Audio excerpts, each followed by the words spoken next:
شباب، اليوم رجع لكم في فيديو جديد وحلقة جديدة. في فيديونا اليوم راح نجرب أقوى لاعب سعودي تقريبا في لعبة فيفا، وهو الجابر. اللاعب فقط 110 طلع لي من الحدث يعني مجاني، فقلت ليش ما ألعب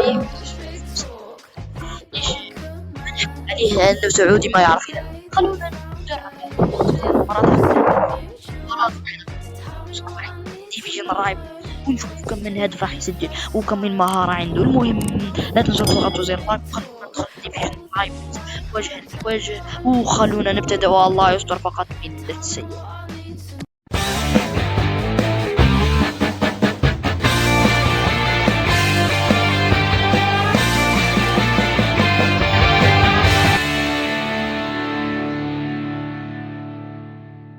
هجومنا أقوى منه، وسطه أقوى منا، ودفاعه أقوى منا، يعني نحن أقوياء فقط في الهجوم، فالله يستر من ذا الخصم. الجابر يحاول التوغل. الجابر الجابر كأنه مبدئيا كأنه ثقيل قليل الحركة، لكن ما راح نحكم عليه. انطلق يلا السعودي الجميل، أفضل لاعب في تاريخ السعودية.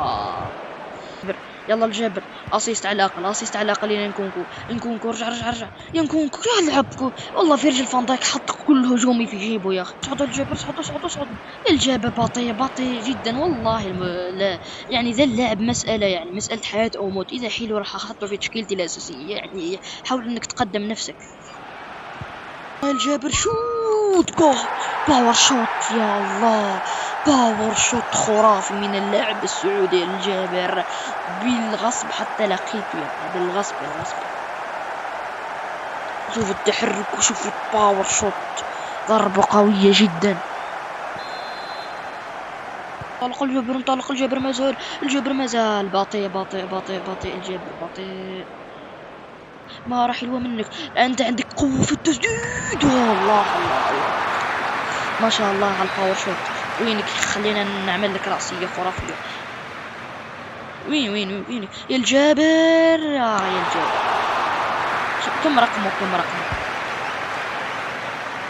يعني قربت انه تنتهي المباراة، يعني ما عرفنا مستواه الجيد. يعني المهم انه يسجل جول. المهم لا لا لا لا لا لا لا لا لا لا لا صدها.